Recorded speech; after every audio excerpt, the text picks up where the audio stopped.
So today I've mainly been focusing on a theme from Schindler's List. I have gone from tempo 1, and as I said the other day, I was finding the slurs and how to separate them a bit different, or like I wanted to change them about, which I've decided on this morning. So I've actually put in place new separate slurring sections. So instead of having 4 notes slurred to begin with, I've separated the first lot of 4 notes that would all be slurred together into 2 lots of 2 notes in a slur, which I've done for the next 4 notes as well. And then for the next ones, I've actually kept them all together and in one slur. So why I've kind of changed it up quite a lot is because when you're looking at bow distribution, it's quite interesting the way your brain reacts to which notes it wants to hold a longer bow for or hold a shorter bow for. Obviously this is practice as well. This isn't just your brain reacts and that's what you're supposed to do. You're supposed to practice it so it becomes natural. But for this, I just felt that for me it would be nicer for the piece and the sound quality if I separated some of these bows and kept some of them in. So the first 2 notes is actually bow changes, string changes as well. So I was like, it's going to be a lot nicer if I separate those out just to make it cleaner and make this sound more natural and flowing, which I would prefer for this piece. Having bow changes and string changes at the same time is often quite difficult. So slurring that all together would kind of lessen what I would like for sound quality, which is why I've decided to separate it. Later on in this section, I've also made some changes, basically imitating the first round with a few different parts. So the changes that I've made to the first bit of this section kind of like resemble basically what the first ones I've made too, but then it doesn't imitate notation wise, but it does kind of imitate the slurring pattern that it follows, which is that it's mostly all the same, but I've made the changes in the piece because I feel that's better. What I was talking about the other day was having to match all these changes up to the rest of this section of the piece, so that the bowing for the later on in this passage didn't change, so that I was able to end on the right bow direction for the whole piece really.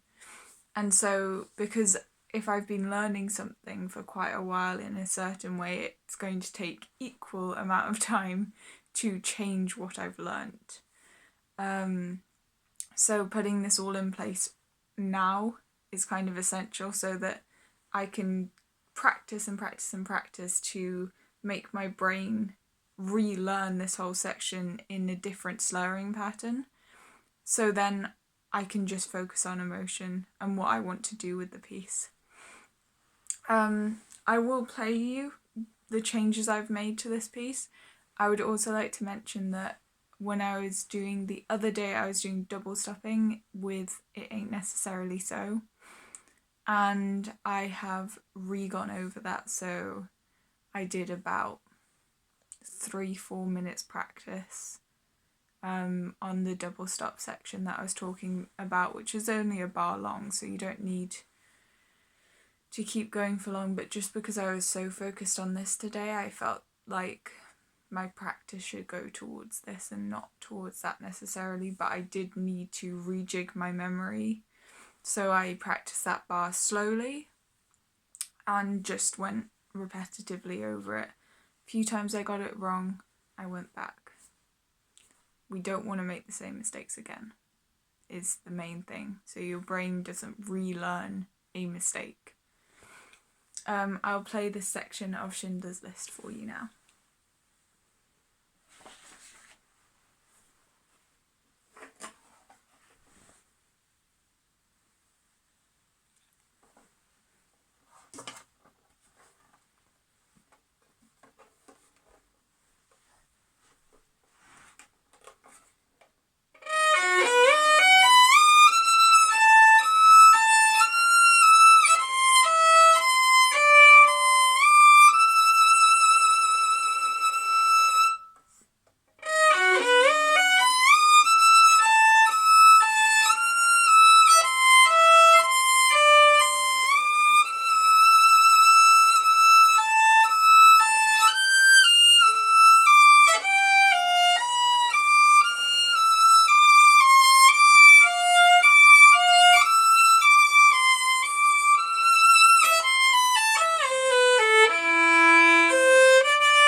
So as you could see there, as I started off, I got to about the third bar, made a mistake. And that was a mistake to do with slurring. That obviously is new slurring, and I wanted to not carry on because obviously that would be very false then, because I would be carrying on the wrong bow and end up in the wrong bow direction for the piece. Like after a section, I kind of get to the next piece, I'm on the wrong bow. You don't want to be doing that, so I was like, I've got to show people that if you go wrong, you go back, or you go over that section again. For this part, it was necessary to go back so I could change my bow and not learn the old bowing again, because I already know that, and that's what I've got to change now. That's my practice for today.